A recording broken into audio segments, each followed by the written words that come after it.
Good morning, students. Let us continue the units and measurement chapter. In the previous class, we were discussing regarding what is SI unit, what is the seven fundamental units in the SI system, and also two supplementary units. And also, we are discussing regarding how to calculate the solid angle as well as plane angle. And we were discussing the measurement of length. Okay, so during the measurement of length here, measurement of length.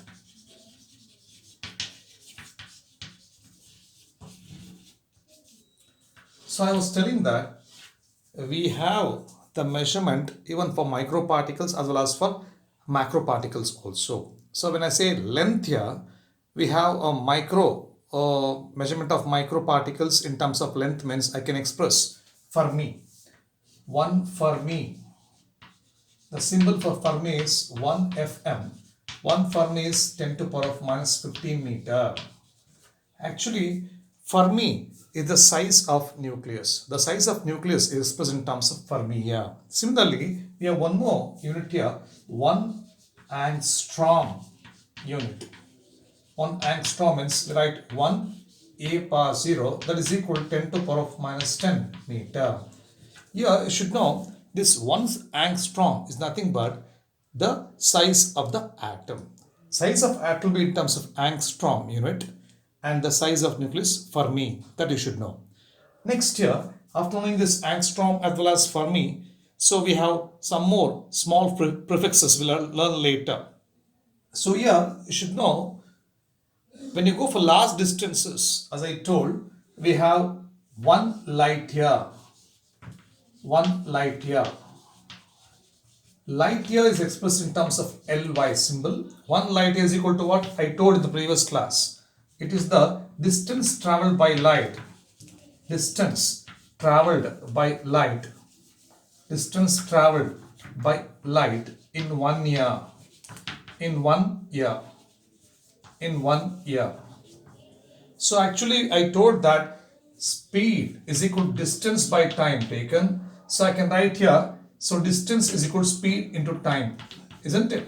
It is the formula for distance traveled. Distance traveled is speed into t. Here, distance is nothing but here, speed of light into time taken in 1 year. The speed of light is 3 into 10 to the power of 8 meter per second. And the time in 1 year, as I told, if you calculate the time in 1 year, that is in seconds here, 1 year is 365 days. 1 day is 24 hours and 1 hour is equal to 60 minutes and 1 minute is equal to 60 seconds. If you calculate that, we get 1 year 3.153 into 10 to the power of plus 7 seconds. If you multiply this 2, we get around 9.46 into 10 to the power of 15 meter. That is a light year meter. So 1 light year is equal to 9.46 into 10 to the power 15 meter. It's very simple calculation. You should learn. For 1 year, we have 3.153 10 power plus 7 seconds. That you should know. If you multiply that, we get answer very close to 1 light year will be expressed in terms of 9.46 into 10 to the power plus 15 meter. That is regarding how to calculate the 1 light year value. Now let us go for now one more unit here. We call 1 astronomical unit here. 1 astronomical unit here. 1 astronomical unit. 1 astronomical unit. Astronomical unit. Actually, we express the symbol as A capital U. Capital A, capital U. 1 astronomical unit is nothing but we can say mean or average distance. Mean or average distance between sun and the earth. Sun and the earth here. Actually, we express the distance between sun and earth in terms of astronomical unit. Capital A, capital U. So 1 astronomical unit is equal to very close to 1.496 into 10 to the power of 11 meter. As I told you, we round it off and we tell 1 astronomical unit is equal to 1.5 into 10 to the power of 11 meter. So like this we express the distance between Sun and Earth is 1.5 10 power plus 11 meter. So after discussing this, actually we use this astronomical unit in the measurement in the astronomy or astrophysics subject to measure the distances between star to star or planet to star and so on. So 1 astronomical unit is equal to 1.5 10 power plus 11 meter. You should know that astronomical unit means the average or mean distance from the sun to between the sun and the earth. Yeah, that you should know. Okay. After discussing this astronomical unit, yeah, we have one more very important concept here. While measuring large distances, we use a unit called parsec. Actually, we use parsec as a unit. Parsec is a unit used to measure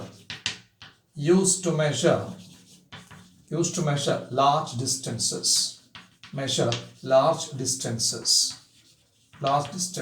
Like I can say distance between the earth and the star, or distance between two stars we can calculate with the help of the unit called parsec. But we have one more very important method to measure this large distances.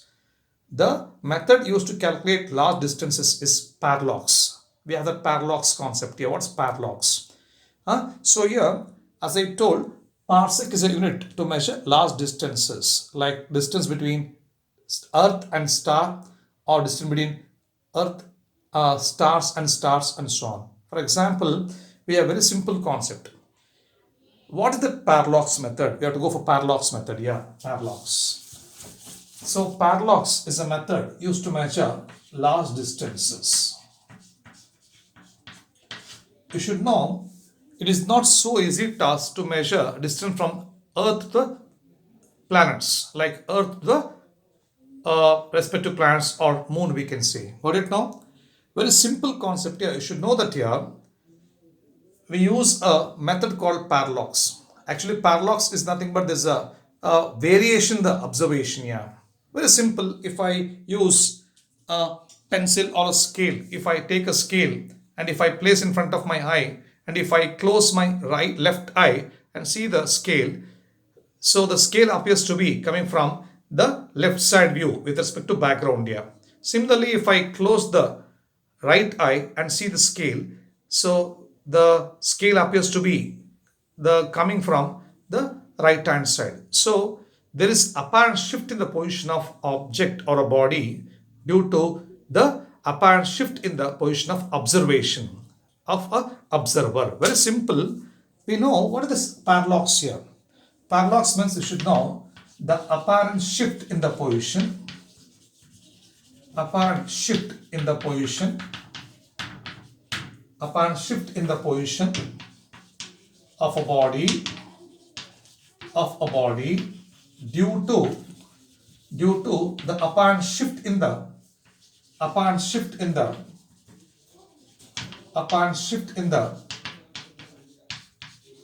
position of observer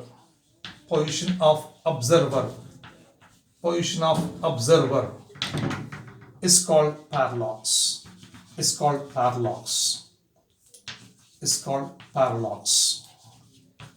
Actually, in our second PUC syllabus, you have one experiment how to calculate the focal length of a convex lens and focal length of concave mirror.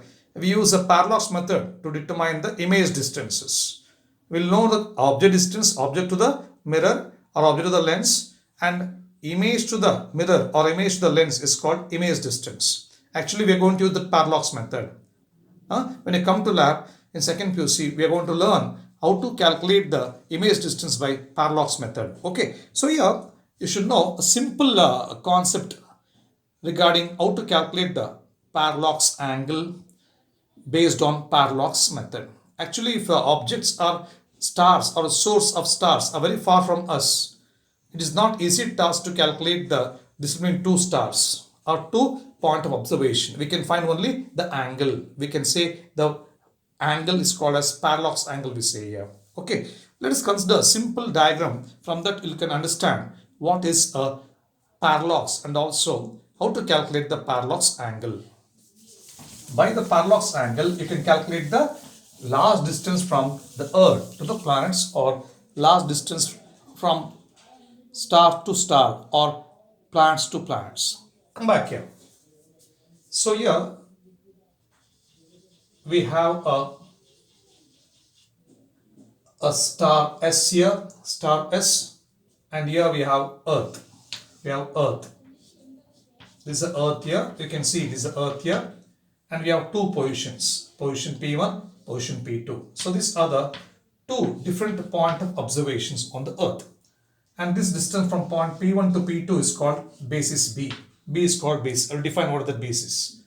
So when you see the star S from this point P1 here, the star appears to be at this position like this. See that here. Here it is P1 dash. Similarly, when you see the star S from this position P2, it will be coming from this point, P2 dash. See that here.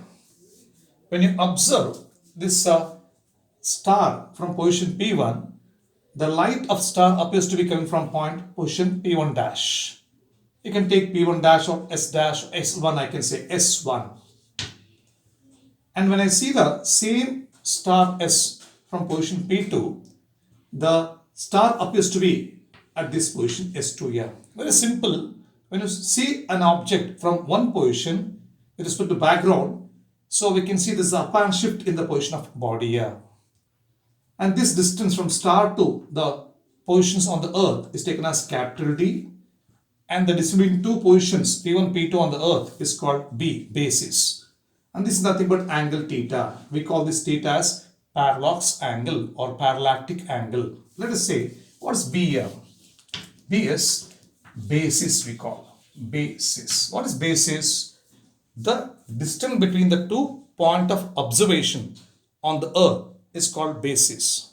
Now, you should know capital D, distance between the star, or we can say sun also, the star and the earth, here, and the earth. Theta is called parallax angle, or we can call parallactic angle.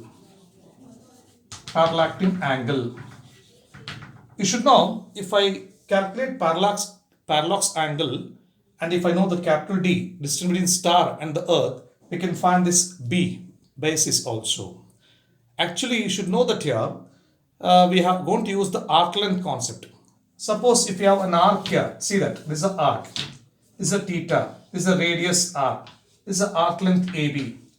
How to find that arc length AB? We have formula, arc length S is equal, this is arc length S if I take, S is equal to R theta concept here. You learnt in school level also. Arc length is equal to radius R into angle theta. Same concept we are going to use here. So now you should know what is parallax. We defined that. The apparent shift in the position of object. The apparent shift in the position of object or a body due to the apparent shift in the position of observation. See, when I see the object, that is star S from position P1, the star S appears to be giving light from the position S1 with respect to background. Similarly, when I see the same star S from position P2, the ray of light will be coming from the position S2 here. There is an apparent shift in the position of body here because of apparent shift in the position of observation here. So if you find theta, and if I know the distance D, I can find this distance from star to the earth. Is it earth no? Very simple. How to find here? If this theta is very small angle, yes, when the stars are very far off from the earth here, this theta will be very small angle. If theta is small angle, so we can calculate this B. What is B? Basis. The distance between two positions on the earth's surface here.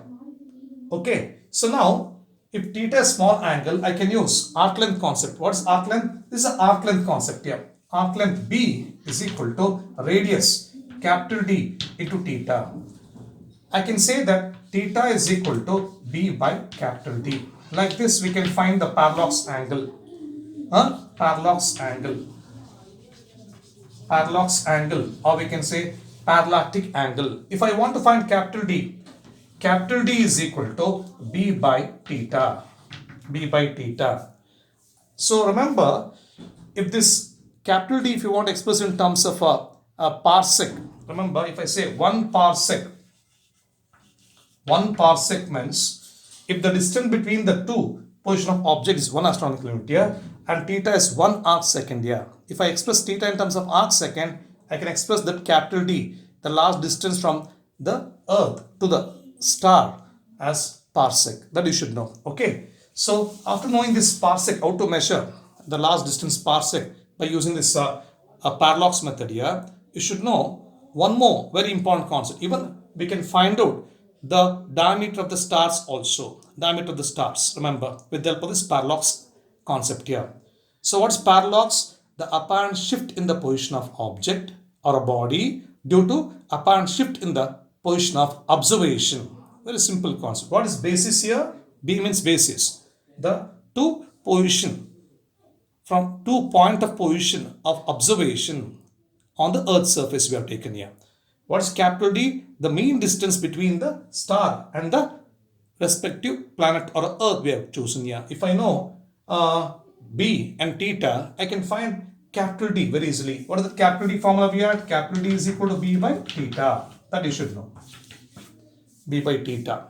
Even we can use this parallax and calculate the diameter of the stars based by using parallax method here. Okay. So that is regarding parallax. Next here, after parallax, after measurement of length, we have to go for measurement of mass. Measurement of mass. Measurement of mass. Measurement of mass. Actually, we know that the mass is measured in terms of kilogram. SI unit. That SI unit of mass is what? Kilogram.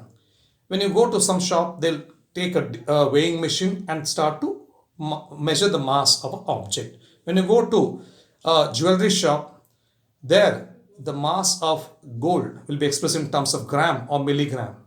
So there the measurement must be very, very accurate because each milligram costs some hundreds together, 100 rupees or 300 rupees and so on. That's why measurement plays very important role in that particular jewelry when you're measuring some gold or very important items like diamond or platinum and so on. See here, when I say mass, you should know that we have macro particles, macro size, microparticle, micro size. The milligram to some mega, that is a 10 power plus 6 kg, 10 power plus 9 kg, billion kg and so on. So here, actually, a huge mass objects can be measured with the help of weighing machine. But how we define mass? How we define mass? Mass means quantity of matter contained in a body. Quantity of matter contained in a body is called mass. Very simple. The quantity of matter contained in a body is called mass. The SI unit of mass is what? Kg. SI unit of mass is kg. Mass is kg. Small k, small g. Actually, you should know 1 quintal is equal to how much? 1 ton is equal to how many kg? Come on, can you tell me? What is 1 quintal and 1 kg? 1 ton means how much? 1 quintal means how much? 1 quintal means 100 kg. 1 ton means 1000 kg. That you should know. Okay. So that is regarding this mass here. But you should know we have fundamental particle in our universe, like the mass of proton, mass of electron, mass of neutron. They're all expressed in terms of atomic mass unit. We say atomic mass unit. But you should know the mass of fundamental particles. Mass of fundamental particles. Fundamental particles such as proton, neutron and electron are determined by a device called as mass spectrograph instrument. Mass spectrograph mass spectrograph. Remember, mass spectrograph.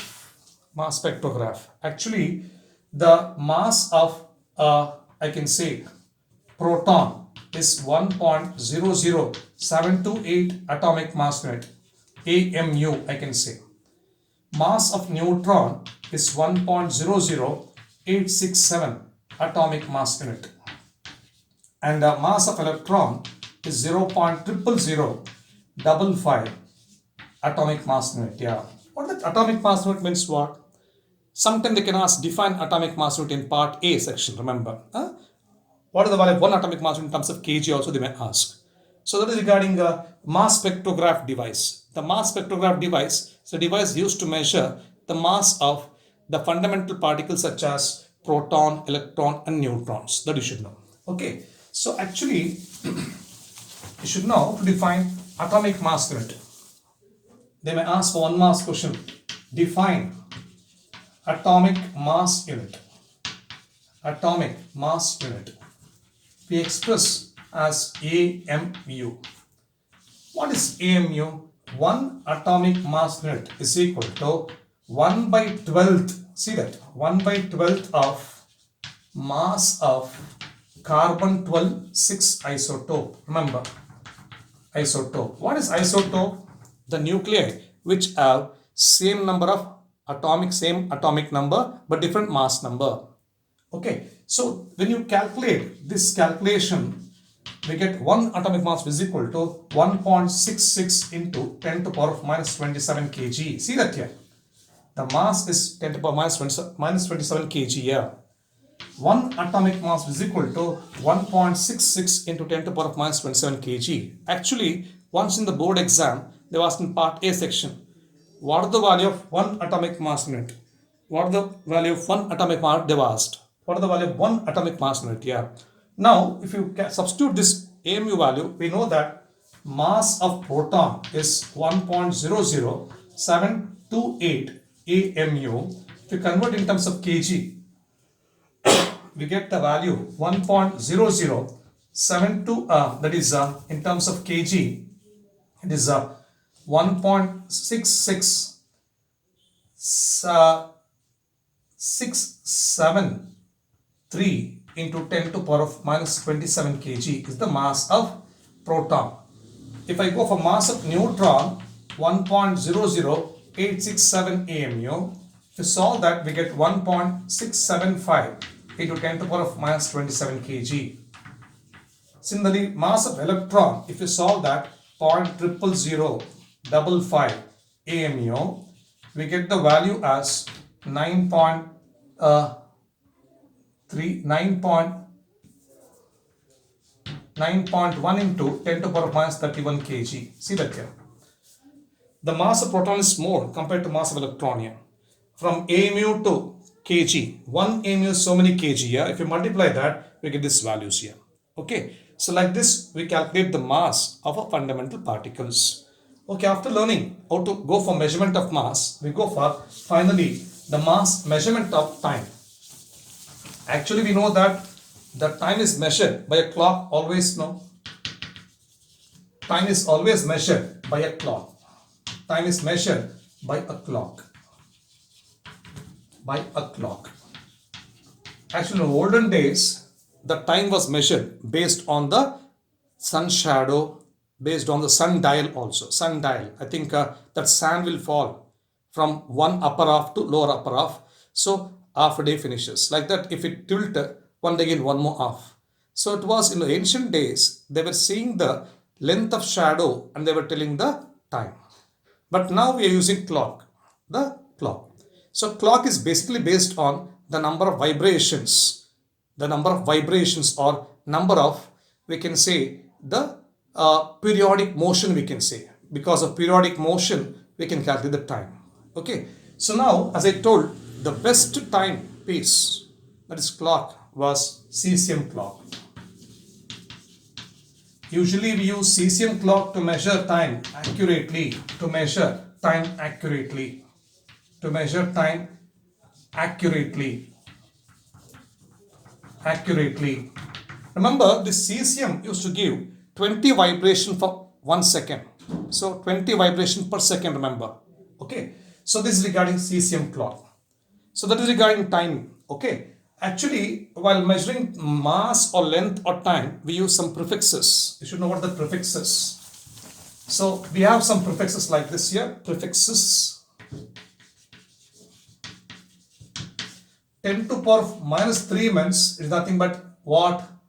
Milli. Milli. 10 to power of minus 6 means micro. Symbol milli means small m, micro means mu, like this. 10 to power of minus 9 is nano.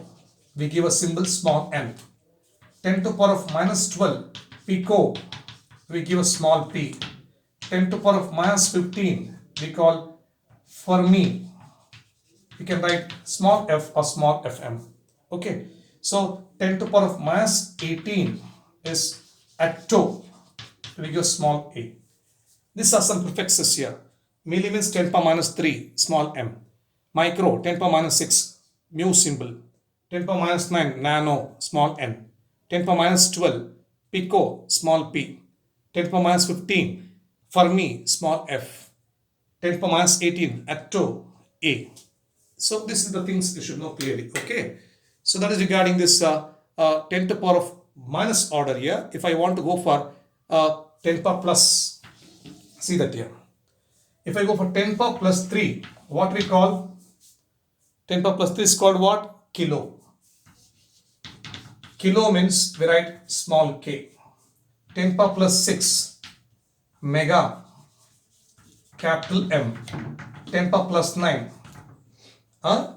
giga. Giga, capital G. 10 power plus 12, tera. Tera, capital T. 10 power plus 15, peta, capital P. Peta, capital P or small p. So like this you should know some of the prefixes here. Actually we can write 10 power plus 6 as, even we can call million also, million. So 10 power plus 10 as billion, B-I-L-L-I-O-N, billion. Okay. So that is regarding some prefixes in the order of 10 power minus, in the order of 10 power plus here. Okay. So you should know these prefixes, because when you are going to measure any record any readings in the practical part while doing experiment, we're going to express in terms of milli, micro, nano, or mega, giga, and so on. Okay. These are some of the prefixes you should learn while learning physical in quantities here. Okay. So that is regarding this prefixes. Even we have some more concepts. When I say length, is say 1 kilometer is equal to 1000 meter. Right now, 1 meter is equal to 100 centimeter. Now, if I want to express in centimeter, 1 centimeter is equal to 1 by 100 meter. I can that as 10 to power of minus 2 meter. 1 centimeter is equal to 10 to power of minus 2 meter. 1 millimeter is equal to 10 to power of minus 3 meter. Like this, you should know the conversions here. Centimeter to meter, millimeter to meter, meter to centimeter. 1 meter is equal to 100 centimeter. Okay. So 1 kilometer is 1000 meter. That you should know. So that regarding this length here. And remember, when I go for 1 inch is equal to 2.54 centimeter.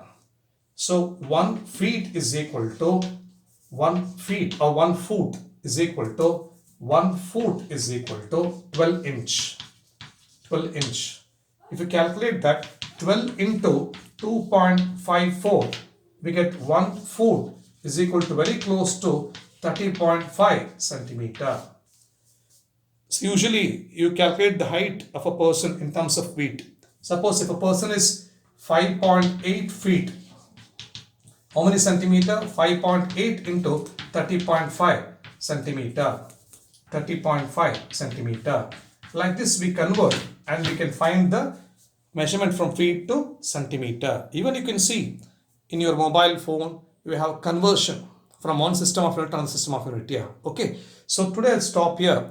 And next class I'll go with the very important part of this chapter regarding the accuracy, precision in the measurement, and also the errors in measurements. Okay. Okay, pa. See you then. Bye.